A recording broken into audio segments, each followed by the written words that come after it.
Rule number 1. You should never take the hose off the cylinder unless your plan is to put it immediately on another cylinder.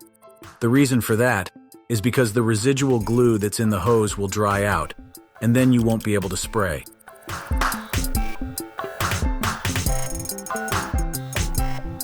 Sometimes you'll get residual glue that will build up and dry on the tip or on the side of the gun. Rule number 2 is to never use a screwdriver or a metal pick of any kind to chip away at that glue, because you can cause damage to the metal and affect the performance of the gun. So instead, it's recommended to use an adhesive remover to soften the glue, and then use steel wool, Scotch-Brite, or a rag to remove the softened glue. That's the easiest way to clean it. This is a product that you could use to clean the outside of the gun and the tip. If needed, you can spray some of this in a bowl and soak the tip or gun in it.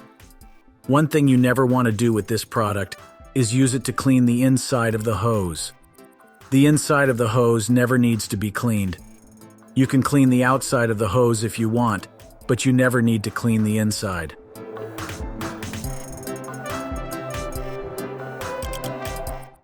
Rule number 3.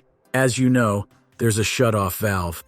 When it's in the off position, you cannot spray, and when you open it up like this, it allows for you to spray. You should get in the habit of always turning the valve to the off position when you're done using it. If you leave it open for too long, pressure can build up in the system and can cause adhesive to leak out of some of the orifices like here and here. This leakage will dry out and make the gun unusable.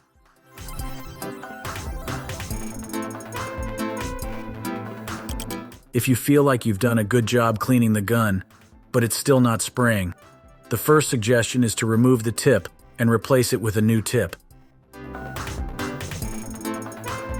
If it's still not working, then replace the hose. If the new tip or new hose are not allowing the gun to spray, then the next step is to replace the gun.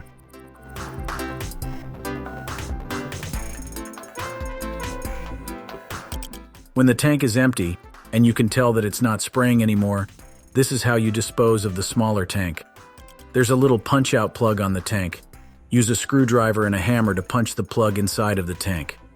Then allow the tank to sit for 2 hours to allow the residual glue in the tank to dry. Then place the tank in the metal scrap bin, just like you would any scrap metal. However, the bigger adhesive cylinders do not go into the metal scrap bin as they are picked up by the vendor for reuse.